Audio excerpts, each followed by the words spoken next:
बाप्पा सकाळी गाई घेऊन गेले होते.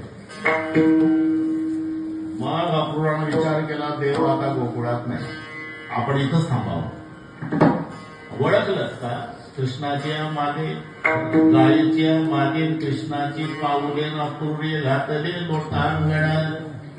भगवान कृष्णाची पावलं पुढे गायीची पावलं, म्हणजे देव आता उमराईत नाही. इथंच थांबायचं. सूर्य मावळला म्हणजे एकटा देव येईल, गाय घेऊन पठ्ठ्याला एकट्याला दर्शन होईल, हा उद्देश.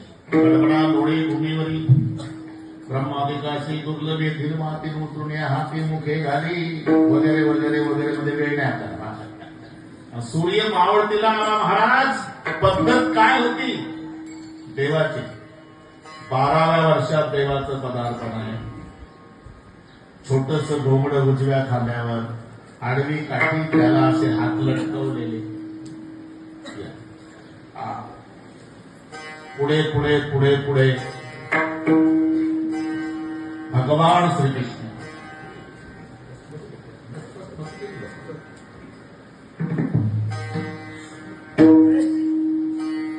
इथून चित्र दिसेल तुम्हाला.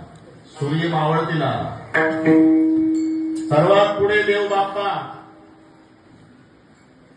त्यांच्या मागे गायीचा कळप येण्याची पद्धत होती.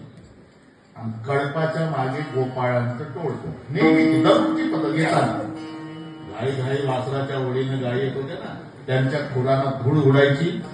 ती धूळ भगवान श्रीकृष्णाच्या अंगावर येत असायची. त्यामुळे सावळा श्रीकृष्ण धुळीनं पांढरा झाला. हे नीट डोळ्यापुढे चित्र आणा. आणि मावळत्या सूर्याच्या तांबड्या किरणात पिवळ्या दिसू लागला.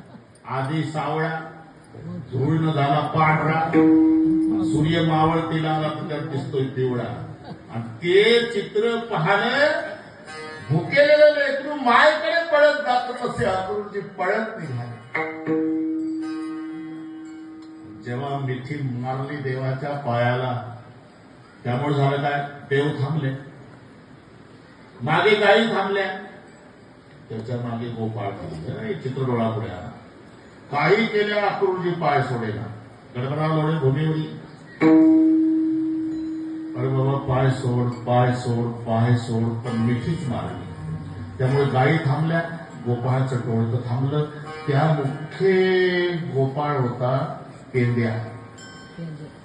एक गोबड्या वाकड्या सुदाम्या होता त्या गोपाळ पेंड्या.